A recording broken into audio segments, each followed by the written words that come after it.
Bienvenue dans la causerie de ce vendredi. Avec nous pour analyser les questions d'actualité. Vous connaissez tous les invités. Et d'ailleurs, vous reconnaissez Louis Assogba qui est journaliste indépendant. Merci, Louis. Bonjour à vous. Voilà, bonjour. Merci, c'est un plaisir. Plaisir partagé de vous recevoir sur ce plateau. À vos côtés, un collègue de la rédaction de ETélé, il est au service de l'information, Isaac Adjé, dont vous entendez très souvent la voix. Vous le reconnaissez aussi, Isaac, bonjour. Bonjour Gilles Chris, bonjour chers téléspectateurs et bonjour à tous les amis sur le plateau. Voilà, Bonjour. et justement parlant d'un autre ami sur le plateau, c'est Raimi Amoussa qui nous accompagne depuis 6h30. Il est donc notre compagnon. Avec lui aussi, on va porter un regard analytique sur les sujets d'actualité. Raimi, merci d'être là. Dieu est grand. Voilà, et il sera toujours grand. Lui, Assogba, la centrale électrique de Maria Gleta 2 est opérationnelle. Elle a été mise en service hier. On sait que sous le régime précédent, il y a eu Maria Gleta 1, 45 milliards engloutis dans du rien. Aujourd'hui, c'est du concret. Quelle analyse vous en faites? Je crois que c'est une bonne nouvelle et ça vient en quelque sorte combler le vide qui existait depuis fort longtemps. On a toujours crié ce nom-là, Maria Gleta, mais on n'a pas eu du concret. Aujourd'hui, on parle du concret, on peut toucher du doigt la réalité. Et je pense que c'est une promesse faite qui a été tenue. C'est vrai que beaucoup de personnes n'ont pas cru en réalité à un moment donné parce que on a été vraiment habitué à l'abstrait et à chaque fois on ne fait qu'évoquer le nom, mais en réalité sur le terrain, le besoin est là. Donc aujourd'hui, c'est du concret. Je pense que également ça vient combler un vide surtout dans les secteurs d'activité. Vous n'êtes pas sans savoir qu'aujourd'hui, lorsque nous prenons les secteurs d'activité, aucun secteur d'activité n'est épargné en réalité vis-à-vis de l'électricité. Donc en ce moment, ça serait une bonne nouvelle pour tout un chacun de nous du moment où nous dépendons aujourd'hui de l'énergie. Et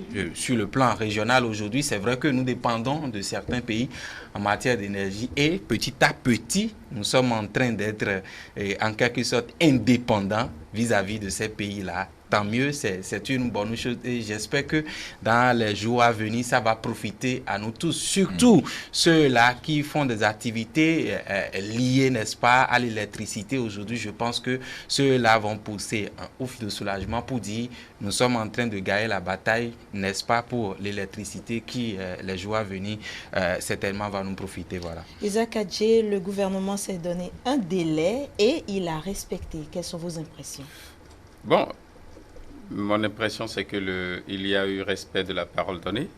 Ça a été fait en 18 mois. En 18 mois, dans un délai record et ça permet le Bénin d'être autonome parce que par le passé, on voit que c'est le Nigeria on achetait de l'énergie au Nigeria, au Ghana, et alors que ces mêmes Nigérians-là sont en manque d'énergie parce que là-bas, la structure qui offre de l'énergie, c'est la NEPA, New Electric Power Authority. Et là-bas même, il faut dire que les Nigérians souffrent. Quand il y a coupure, on dit off NEPA, off NEPA. Maintenant, aujourd'hui, nous avons commencé par produire nous-mêmes pour notre propre consommation. Et je crois que quand on promet, il faut le faire. Et le faire pour le bien-être intégral. Et je crois que c'est ça qui est en train d'être fait maintenant. On a promis l'électricité, on l'a. Et justement, parce que quand on dit électricité, l'électricité est d'une importance capitale. Quand il y a la lumière, on voit. Et quand on voit, on sait là où on met le pied. Et on peut aller loin sans trébucher. Et je crois que le Bénin est sur la bonne route. Très bien. Raimi Amoussa, on voit que le gouvernement a pour culture de respecter la parole qu'il donne. Bon, nous, ça ne nous étonne pas pour avoir étudié le destin du premier des Béninois. C'est même avant qu'il ne soit chef d'État, pour ceux qui le connaissent, c'est un homme d'abord de principe. Et il ne s'entoure que des meilleurs. Et il aime le beau. Vous avez vu comment il s'habille? Il aime le beau. Mais ce qui est intéressant, c'est quoi? N'oubliez pas qu'il connaît le Bénin, comme le général Kérékou. Mais à la différence maintenant, c'est que lui, il a été un homme d'affaires. Or, l'homme d'affaires, il lui faut quoi? Les routes, les hôpitaux, l'énergie, les écoles. Mais sous le soubassement de la culture, de l'éducation de l'homme debout. Parce que si vous avez tout ça et vous n'avez pas l'homme éduqué, ce sont les casses Point oui, point non. Cela veut dire quoi? Il y a une autre adresse maintenant envers la population. Et surtout envers les populations liées à cette zone. La culture de la maintenance de ce que nous avons. Puisque petit à petit, nous aussi, nous pouvons prêter. L'autonomie, à un moment donné, peut aussi prêter. Évidemment. Mais la dépendance ne prête pas. Ce que nous allons souhaiter, c'est la santé, surtout physique, mentale, et plus d'inspiration à nos gouvernants. Vous savez, si on doit toujours comparer le peuple béninois, nous allons vivre dans la haine entre nous. Nous devons aller au pardon. Ne pas chercher toujours à comparer. Le plus important, si la suite améliore le passé, continuons. Parce qu'aujourd'hui, nous devons cesser de regarder derrière et d'accuser le derrière. Le jour où vous allez prendre une prostituée, et elle va vous parler toute une journée, vous allez avoir encore pitié d'elle. C'est pour vous dire que nous ne maîtrisons pas toujours pourquoi les choses ne marchent pas. Mais à partir du moment où les choses marchent, prions pour celui qui a fait que les choses marchent. Parce qu'il y a ce que nous appelons le tadagbé. Vous pouvez avoir l'argent, vous pouvez avoir les ambitions, la vision, mais si vous n'avez pas le tadagbé, rien ne marche. Ça veut dire quoi? Il y a les impondérables du destin qui font que vous pouvez promettre et ne pas pouvoir tenir. Voilà ce qu'on peut rapidement dire. Très bien. Louis Assogba, tout à l'heure, vous démontriez l'importance de l'énergie électrique pour le développement d'une nation. Il faut dire que Maria Gleta 2 est un complexe qui abrite, en plus de la centrale thermique même, bien sûr, plusieurs moteurs. On va dire 7 moteurs au total d'une puissance unitaire de 18,5 MW. Ça comporte un poste d'évacuation, le pack de stockage des carburants et lubrifiants, les radiateurs de refroidissement d'eau et le système d'incendie, la salle de commande numérique, les transformateurs, la zone de dépotage des carburants et lubrifiants, le système de traitement d'eau et le bassin d'orage, la station de déchargement de combustible et la station de gaz, l'atelier et le bâtiment administratif. En réalité, c'est une centrale qui est prévue pour être construite de façon complète. Vous savez, à des moments donnés, c'est vrai, ces joyaux-là, bon, parfois on construit des choses et à l'arrivée, on sent que bon, ce qu'on a inauguré avec des milliards de francs CFA, voilà, il y a un dysfonctionnement. Ici, je crois qu'il y a une anticipation, tout a été mis en œuvre pour que d'ici 2 ans, 3 ans, qu'on ne dise pas, voilà, tel ce qu'on a inauguré il y a de cela 2 ans, 3 ans, a cessé de fonctionner. Je pense que c'est une bonne initiative du moment où la promesse qui a été faite a été tenue avec, bon, dans toutes ces dimensions en réalité. Il ne reste rien à signaler, il ne reste rien à reprocher.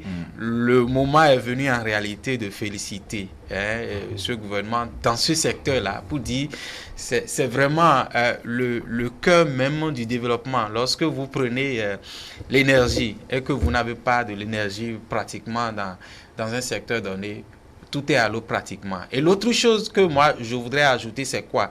Je pense que tout est mis en œuvre pour permettre aux investisseurs également de commencer par venir s'installer au Bénin. Parce que lorsque vous prenez un investisseur, la première des choses qu'il a l'habitude de regarder souvent, c'est la dépendance énergétique. Parce qu'il ne peut pas arriver à installer ses usines ou bien l'industrie et il installe tout et il constate que du jour au lendemain, l'électricité ne marche pas au Bénin. Donc, une manière, je pense que tout a été mis en œuvre pour permettre d'accompagner ce développement qu'on est en train de vouloir. Parce qu'on a constaté en réalité que ce développement ne peut pas se réaliser sans l'énergie. Et l'énergie, il va falloir qu'on trouve, qu'on installe tout, qu'on essaie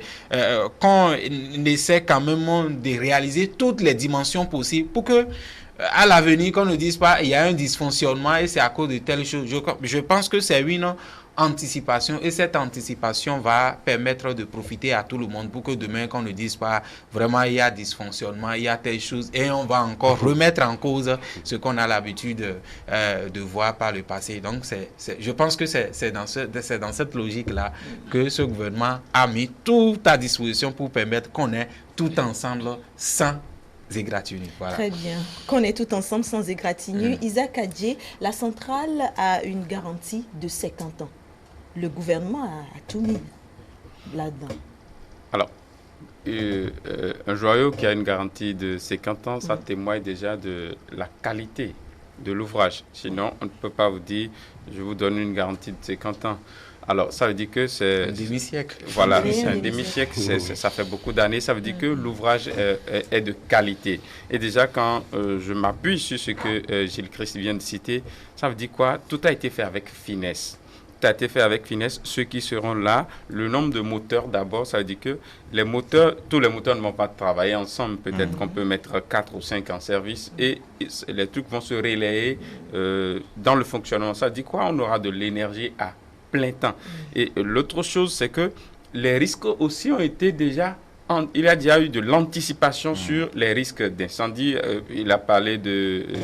système de refroidissement. Système de refroidissement du moteur. Donc, c'est tout. Ça veut dire qu'il y a un travail scientifique et technique de fond qui a été fait pour qu'on puisse l'utiliser dans le temps et sans beaucoup dépenser pour la réparation ou bien tout cela. Donc, je crois que c'est à saluer et c'est une garantie que les Béninois doivent saluer dans leur ensemble.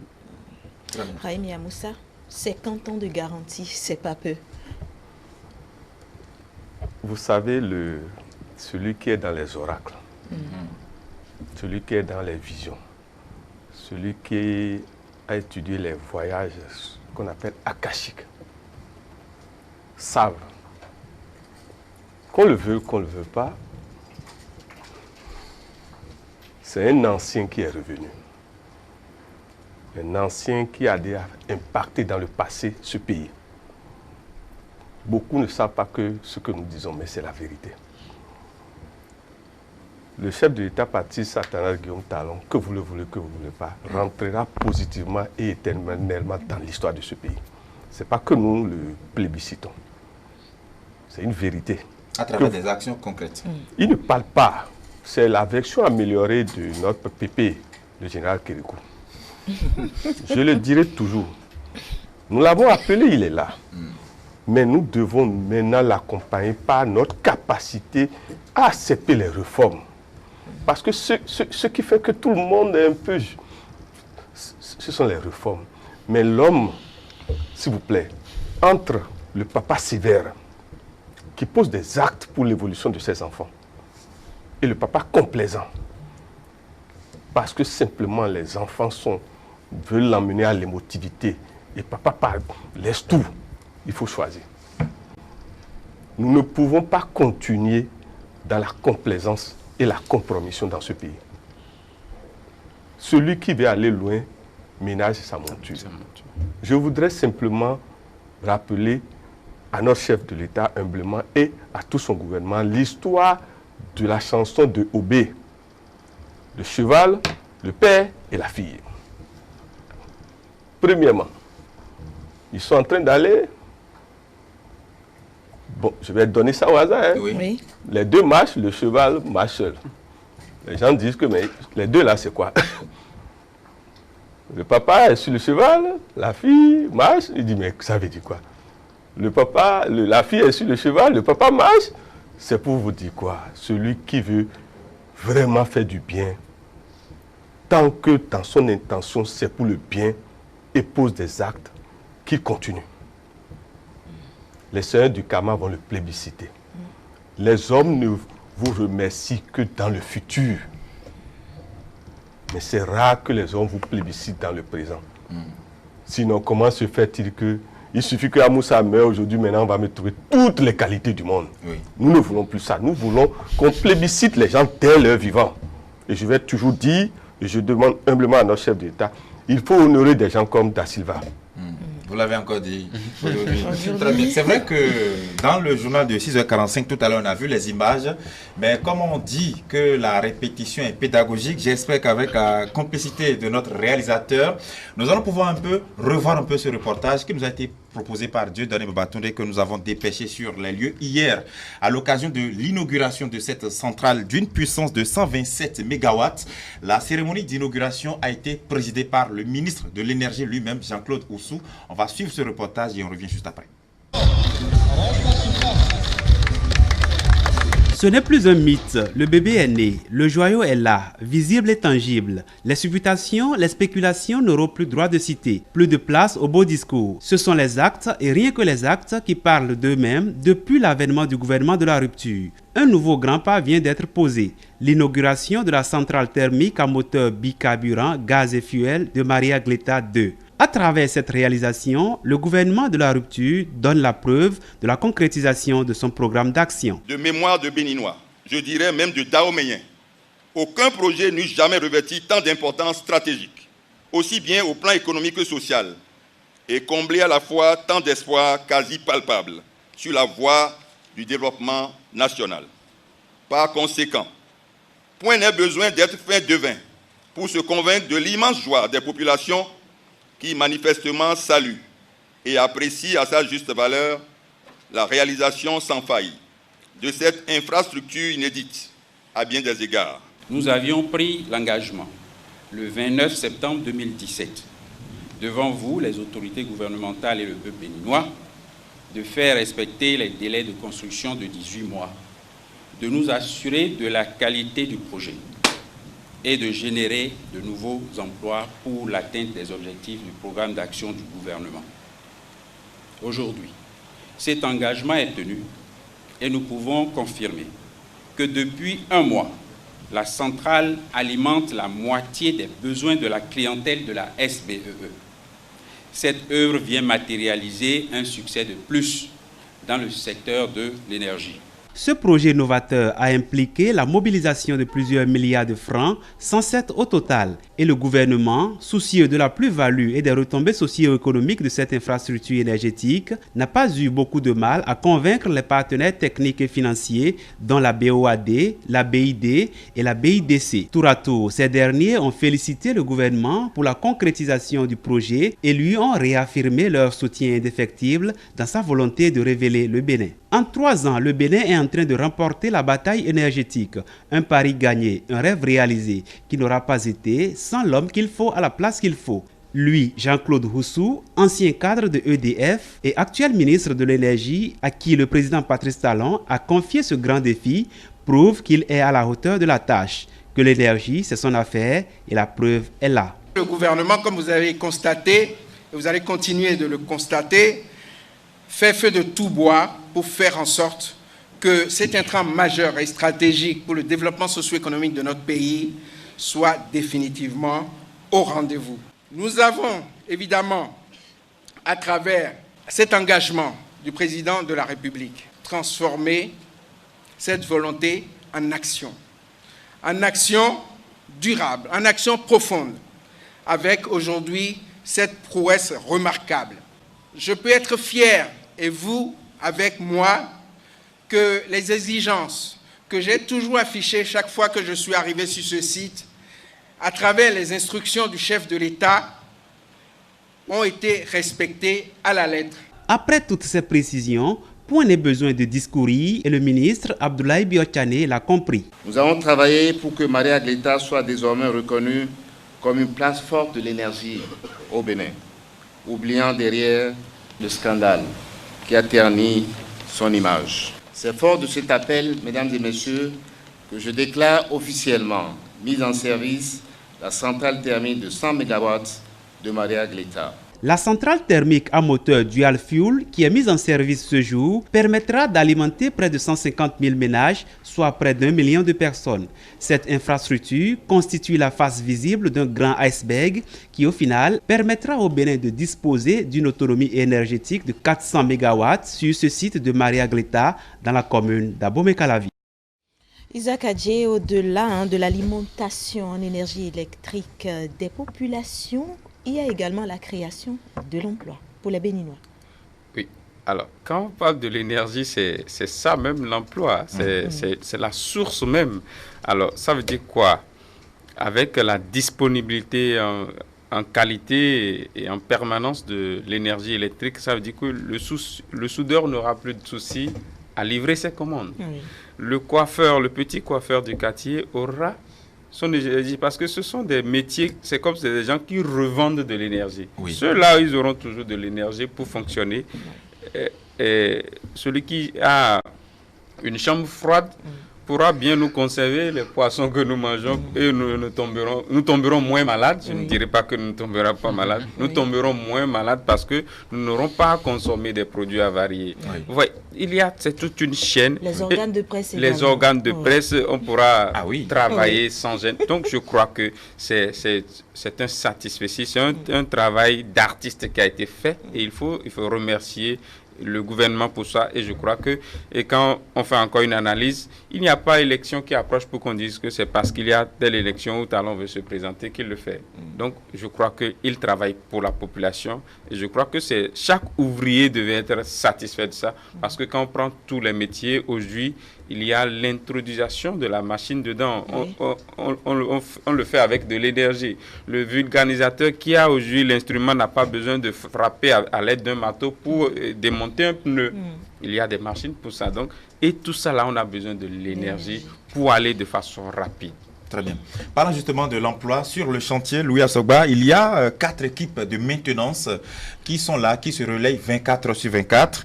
Et dans cette équipe dans ces 4 équipes, il y a une femme qui est d'ailleurs béninoise, qui est recrutée et formée à cet effet. Il y a au total 55 personnes donc, qui sont réparties dans ces différentes équipes. Et il faut dire qu'il y a seulement 3 étrangers sur ce chantier-là. Est-ce que ce n'est pas, comme on le disait tout à l'heure, de l'emploi qu'on offre aux Béninois? De l'emploi, non seulement de l'emploi, mais tout à l'heure vous avez dit une dame qui a été formée pour ça. Je pense que par le passé, surtout pour ce genre de choses, ce sont les expatriés qui sont là, parce qu'ils savent bien faire la chose et autres. Mais aujourd'hui, si on recrute des Béninois, qu'on forme, je pense que c'est un de plus. Un de plus parce que c'est d'abord l'emploi, on a parlé de ça tout à l'heure, vous avez parlé de 55 personnes. Ce n'est pas 55 personnes. Voilà, ce sont ces 55 personnes qui vont faire la gestion permanente de la centrale. Il y a aussi de l'emploi indirect. Bien sûr, il y a des travaux connexes. Et ce n'est pas 55 personnes, l'entretien. C'est 55 foyers, c'est 55 familles. Et donc, comme le diraient aussi certains acteurs politiques, 55 personnes derrière lesquelles se trouve peut-être tout un foyer de 6 personnes au moins. Tout un village peut-être. Donc, je pense que l'emploi, c'est déjà là. Mais au-delà, moi, je pense que 55 personnes tout à l'heure, mon ami l'a dit, ce n'est pas seulement l'emploi à ce niveau, c'est également, j'ai dit que c'est tous les secteurs en réalité aujourd'hui. Et donc à partir de ce moment, c'est un de plus pour ces secteurs-là. Et j'ai dit au-delà même de ça, l'investisseur qui doit venir doit prendre en compte ces paramètres-là, doit savoir qu'aujourd'hui au Bénin, quand on parle de l'électricité, ce n'est plus comme avant. Et cet investisseur viendra au Bénin, va également créer de l'emploi. Donc, au-delà de ces 55, c'est également beaucoup d'autres emplois qui sont en vue en réalité. Et on attend de voir. On sait qu'à partir de ce moment, ça va donner également un de plus. Pourquoi pas?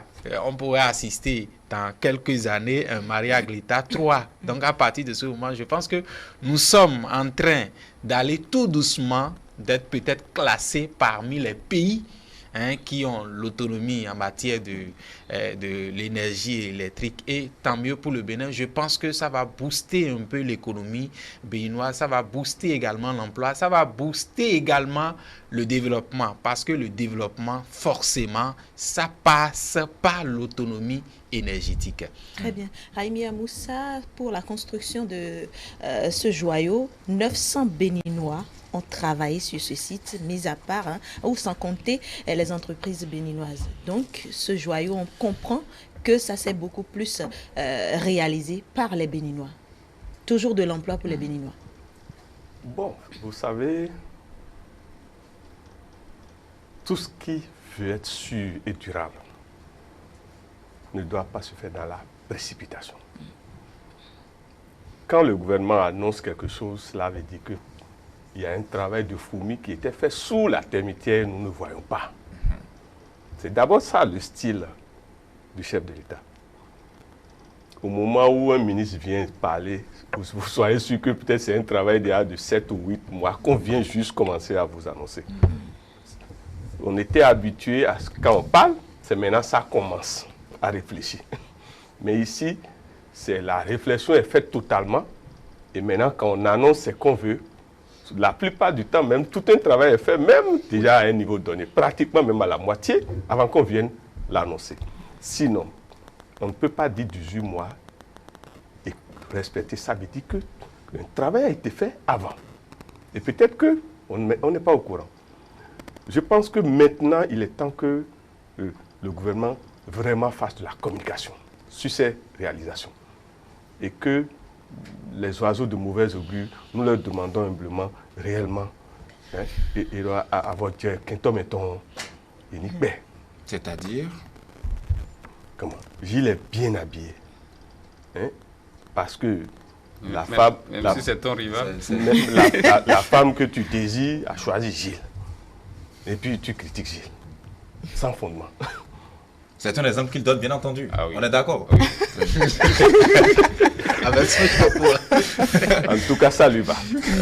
Maintenant, s'il y a une femme qui préfère Gilles et que mon ami Assogba se fâche, bon, il n'a qu'à gérer son cœur. Lui aussi n'a qu'à tout faire pour qu'il plaise à cette femme. Tout à fait. C'est pour vous dire que nous sommes maintenant en train d'aller dans ce que les oracles ont vu pour dire c'est mieux. Béni, Bélo Dje, Bélo Sidje. Je parle notre langue Yoruba. Oui, oui, Isaac est là. D'ailleurs, il comprend tout ça. Je vais le laisser même l'expliquer. Très bien, Isaac. Béni là vient, c'est du Béni là que est venu notre nom, le Bénin. Béni, il bénit. Il va nous expliquer. Très bien. Isaac aussi qui brûlait d'envie de parler tout à l'heure. Oui, c'est vrai que moi je veux revenir sur le volet emploi. C'est vrai, il y a eu de l'emploi en amont, parce que ce sont des gens qui ont travaillé, il y a eu des infrastructures qui ont été réalisées, il y a eu construction. Donc c'est tout un travail qui a utilisé des ouvriers temporels et ainsi de suite. Maintenant, juste après, maintenant que l'ouvrage est mis en service, il y aura toujours des gens pour assurer une certaine permanence et la maintenance aussi du matériel qui est là. Donc, il y a toujours de l'emploi et je crois que c'est de ça. Et non seulement, et l'ouvrage même fournit de l'emploi aux gens. Parce que j'ai parlé tout à l'heure de ceux-là qui revendent de l'énergie. Donc, c'est toute une chaîne. Quel que soit l'endroit où ils sont. Mais il faut aussi préciser qu'en marge de ce projet-là, il y a eu des constructions des routes dans les environs, il y a eu des écoles qui ont été construites, il y a eu des centres de santé, mais également aussi des postes de haute tension pour alimenter les populations environnantes parce qu'il ne faudrait pas qu'il y ait une centrale électrique quelque part, alors que dans les villages environnants, que l'obscurité règne quand même. Rabi, vous allez finir vos idées?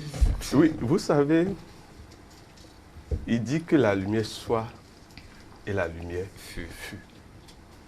C'est pas moi, hein? Et je pense que quand on prend que ce soit les simples frères Jésus comme Mahomet, si on prend Jésus, il dit Matthieu, dans l'Apocalypse, il dit Matthieu 7, verset 7. Frappez, on vous s'ouvrira. Demandez, on vous donnera. Cherchez, vous trouverez. En réalité, notre nation est basée sur Matthieu 7, verset 7. Mais nous n'en prenons pas conscience. Le Bénin ne devait jamais souffrir. Parce que nous sommes un pays que la nature a voulu, quand les gens partageaient les territoires, que nous sommes retrouvés comme la forme d'une main fermée. L'enfant vient au monde toujours. Vous avez vu un enfant venir au monde, les mains ouvertes, vous ne verrez pas. Ça veut dire qu'il y a une anomalie. C'est pour vous dire quoi? C'est à nous de prendre conscience que nous sommes une autre forme d'Israël. Et que si nous voulons ce que nous désirons là, le béni là va toujours se réaliser. Je sais pourquoi je fais le lien entre l'actuel chef d'État et le nom Bénin. Le général n'a pas, et ceux qui l'avaient entouré n'ont pas donné le nom au hasard, s'il vous plaît. C'était un nom de notre trajet historique de naissance du Dahomey. Ce nom est au Nigeria. Et rappelez-vous, au Togo, ils ont gardé, c'est après qu'ils ont changé. Sinon, il y avait l'université du Bénin, la brasserie du Bénin. Notre nom n'est pas un nom au hasard, s'il vous plaît. Mais Bénin City, c'est un nom de ainsi soit-il. Cela veut dire que ensemble, soyons positifs et ce que nous avons mis en intention va toujours se matérialiser.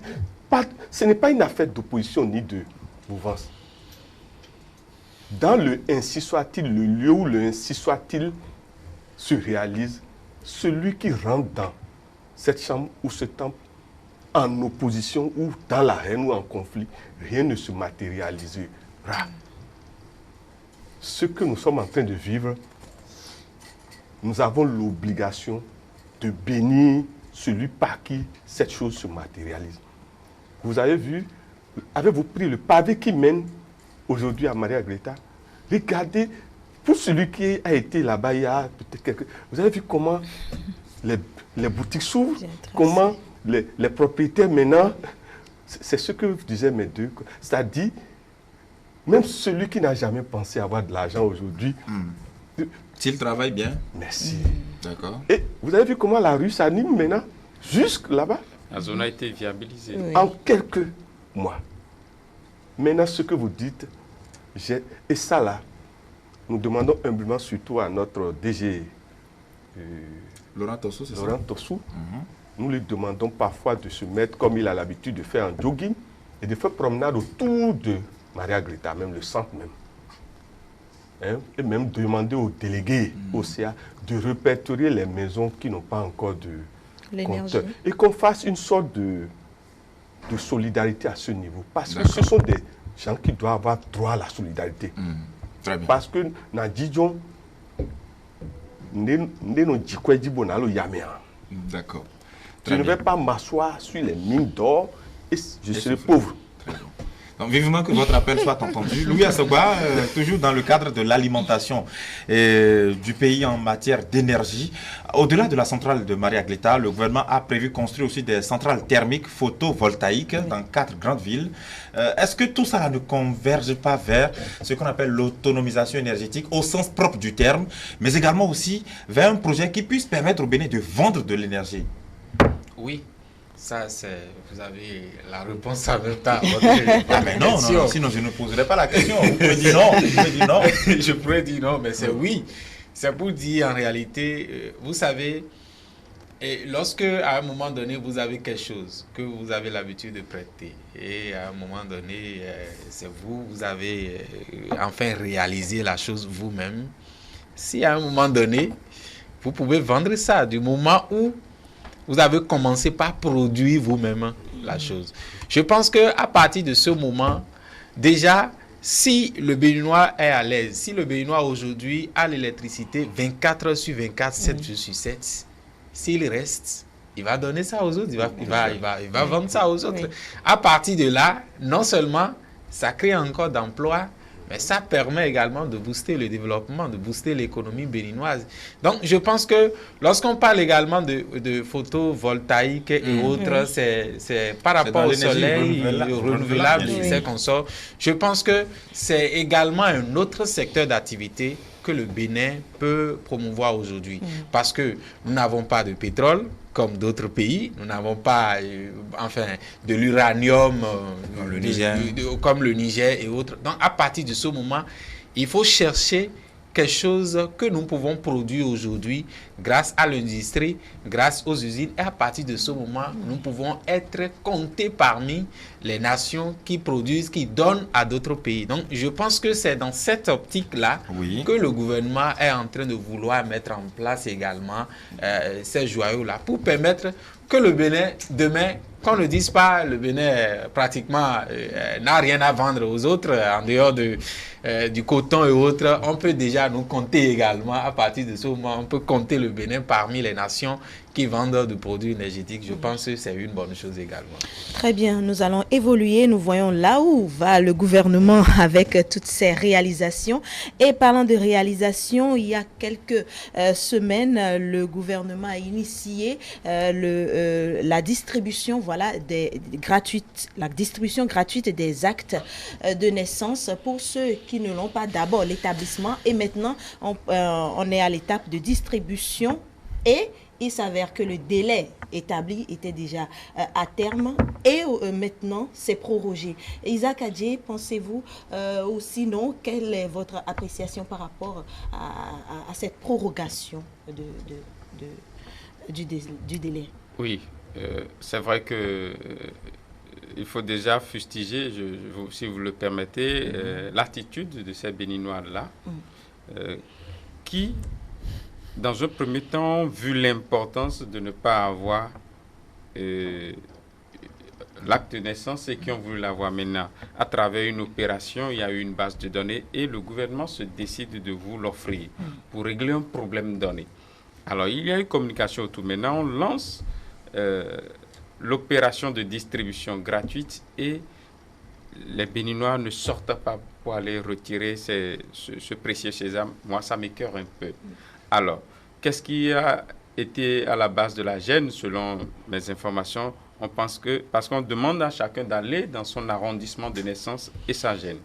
Mais si ces Béninois-là doivent suivre le processus normal, c'est-à-dire aller vers la justice, réunir, d'accord, les personnes ressources qu'il faut, il faut des témoins qui vous dépassent d'un certain âge, c'est-à-dire qui vous ont vu naître.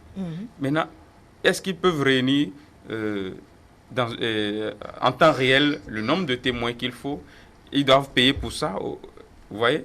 Maintenant, ils doivent aller répondre aux audiences. Ça ne sera pas une fois, peut-être pas 2 fois, avant que la justice ne délibère. Donc, c'est toute une tracasserie. Donc, l'État est en train de priver les Béninois qui n'ont pas ce papier-là, qui attestent de leur nationalité, qui sont vraiment Béninois, justement. Parce qu'il faut ça pour avoir le certificat, la carte nationale d'identité. Alors, ils n'ont pas ce papier-là, on va vous le donner gratuitement. Et les Béninois ne sortent pas sous prétexte qu'on leur demande qu'ils sont à Cotonou. On leur demande peut-être d'aller à Lada ou peut-être d'aller à Bomé chercher ce papier. Donc, est-ce que c'est 5 000 francs? Même si c'était à Malanville, s'ils se sont fait enrôler à Cotonou, peut-être lors du Ravip, si c'est à Malanville qu'ils sont nés, à peine ils vont dépenser 20 000 francs et ils l'auront en un temps record. Peut-être en 3 jours, ils ont déjà fait le déplacement, ils ont le papier. Mais ces Béninois-là ne sortent pas. Moi, je pense que le gouvernement fait bien de proroger la date en leur donnant encore une chance. Maintenant, et je profite pour dire que ce sont ces Béninois-là qui perdent. Ils perdent en ce sens que si vous n'avez pas l'acte de naissance, il y a des pièces d'état civil que vous ne pouvez pas avoir. Du coup, même si l'État décide aujourd'hui, ça c'est juste un exemple que je donne, de donner 500 000 à tous ceux qui veulent faire du commerce, ils ne pourront pas avoir ça parce qu'ils ne seront pas pris en compte. Donc, je pense qu'ils ont intérêt à aller chercher ces papiers. Très bien. Louis Assogba, quelle est votre appréciation par rapport à ça? Je pense qu'il faut rappeler en quelque sorte le contexte d'abord de distribution de dates de naissance, tout ça. Ça vient en quelque sorte réconforter des parents et autres. Par le passé, vous savez, l'acte de naissance, les parents n'avaient pas, n'avaient pas d'importance par rapport à ça. J'en connais ou des camarades avec qui on a fait jusqu'au CM2 et à cause de l'acte de naissance, ils se retrouvent bredouillés à la maison, ils abandonnent l'école. Au BPC également, même au bac à un moment donné. Et donc, je pense que du moment où aujourd'hui, vous avez besoin de l'acte de naissance, parce que lorsque vous voulez, dans n'importe quelle institution ou bien dans n'importe quel service que vous allez peut-être rendre pour demander quelque chose à faire, vous avez besoin forcément d'une pièce. Et à partir de ce moment, lorsque vous n'avez pas l'acte de naissance, c'est comme si vous êtes, permettez-moi l'expression, un fantôme en réalité. Parce que vous n'existez pas. Vous n'êtes pas compté parmi les Béninois. L'acte de naissance, c'est la pièce maîtresse en réalité de votre existence. Peu importe là où vous allez, c'est la pièce de base pour établir n'importe quelle autre pièce. Mais du moment où vous n'avez pas ça, et aujourd'hui, c'est de tracasserie pour avoir l'acte de naissance aujourd'hui, c'est tout un processus. Moi, qui vous parle ici, j'en ai vécu en terminale quand je voudrais établir ma carte d'identité. C'est en ce moment, je me suis rendu compte qu'en réalité, ça n'avait pas de source. Et ça, c'est Cotonou, mon lieu là où je fréquentais, fait Cotonou le tout. Mais ça a coûté pratiquement 4 à 5 mois avant qu'on me sorte là de naissance. Est-ce que vous voyez? Mais aujourd'hui, maintenant, on dit c'est gratuit pratiquement. Vous irez chercher.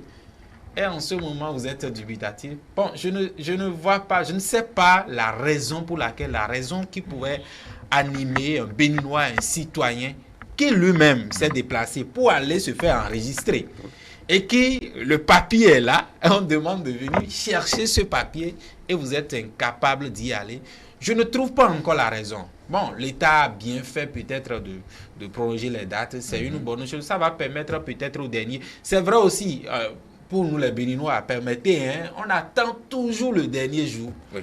Pour pouvoir se manifester. Dans n'importe quelle situation, si c'est 10 jours, on annonce 10 jours, on dit bon, 10 jours, bon, c'est pas grave. On a du temps. On a du temps, 8e jour, 9e jour, c'est peut-être le 10e jour. Dernier jour qui est dernière minute. Dans les dernières minutes, qu'on se rend compte qu'en réalité, on devrait aller chercher quelque chose. C'est l'une des habitudes que nous avons. Peut-être que je peux donner raison à ça. Je peux dire que l'habitude, puisque c'est une seconde nature pour nous, bon, peut-être nous avons ça en commun, que c'est ça qui peut peut-être pousser les gens à ne pas aller chercher leurs actes de naissance. Il faudrait qu'ils sortent. Il faudrait qu'ils sortent qu'en réalité, parce que du moment où tu t'es levé toi-même pour aller te faire enregistrer et tout, pour dire tu n'as pas l'acte de naissance, tu t'es allé enregistrer. En temps normal, tu devrais aller chercher ça. Et je pense que c'est une bonne chose pour le gouvernement qui peut-être a reçu des plaintes, a reçu, comment on appelle, des appels de ci et là pour dire il faut prolonger la date pour permettre aux gens d'y aller. Et je pense que c'est les derniers instants. Il faut permettre aux gens, il faut que les gens aillent chercher leur acte de naissance parce que ça va leur servir. Peu importe le domaine aujourd'hui, vous n'allez pas... Quand vous allez quelque part et que vous n'avez pas l'acte de naissance, parce que c'est l'acte de naissance qui permet sans doute d'établir toutes les autres pièces, carte d'identité, passeport et autres. Donc, vous avez forcément besoin de ça. Il va falloir que les Béninois sortent pour aller chercher cela. C'est vrai que ces Béninois-là qui sont concernés sont au nombre de 2 500 000. C'est à l'issue du recensement administratif à vocation d'identification de la population qu'on s'est rendu compte que ces personnes se sont faites enregistrer dans le RAVIP sur témoignage et le gouvernement a décidé de leur donner leurs actes de naissance. Raimi Amoussa, c'est justement dans le cadre d'avoir un état civil plus complet, plus exhaustif que l'État béninois a décidé de faire. Il faudrait que les citoyens maintenant soient coopératifs, qu'ils aillent retirer leurs actes de naissance, non? Ce que moi je vais demander, c'est ce que le gouvernement a commencé, que le gouvernement continue dans la patience, l'hyper-patience. Qu'est-ce que je veux dire par là? Ce n'est pas la faute des Béninois. On nous a poussé esprit de doute. Le Béninois ne croyait plus à des propos de gouvernants. Petit à petit, des actes sont en train de changer le mental du Béninois. Il faut nous comprendre. Ce n'est pas la faute des gens présents, de l'esprit présent, c'est la faute de l'esprit passé. Ce que nous allons demander, c'est que le gouvernement aille loin et que si possible même, qu'il y ait de permanence au-delà des heures de fermeture normales. Même si possible samedi, dimanche, que des gens soient là pour... Parce qu'il faut intégrer d'autres dimensions. Peut-être le monsieur va chercher de l'argent tout le temps, la dame va chercher de l'argent, sa pitance de tous les jours. Bon. Même si on ne prolongeait pas ce délai, qu'on ne faisait pas ça les week-ends, et que les gens savent que c'est leur acte de naissance, ils peuvent sacrifier une seule journée, non? S'il vous plaît. Oui. S'il vous plaît, s'il vous plaît. Il s'agit de votre identité. Non. Ah. Il semble que vous ne tenez pas compte de l'anthro-sociologie, de la mentalité du Béninois. Mais doit-on tenir compte de la mentalité de tout le monde pour agir? Oui, s'il vous plaît. Si vous voulez, tout le monde. Si vous voulez le développement et vous ne tenez pas compte de la manière dont les gens réfléchissent là où vous voulez emmener le développement, ça ne donne rien. Très bien. Merci Raimi Amoussa. Ces gens-là ont jusqu'au 9 septembre prochain pour pouvoir aller retirer leurs actes de naissance. Peut-être diront-ils, nous sommes encore le 30 août, on a du temps comme Louis le disait, mais il faut sortir à temps parce que justement les dernières minutes sont parfois des minutes de trop où tout le monde est là et finalement tout le monde ne sera pas satisfait.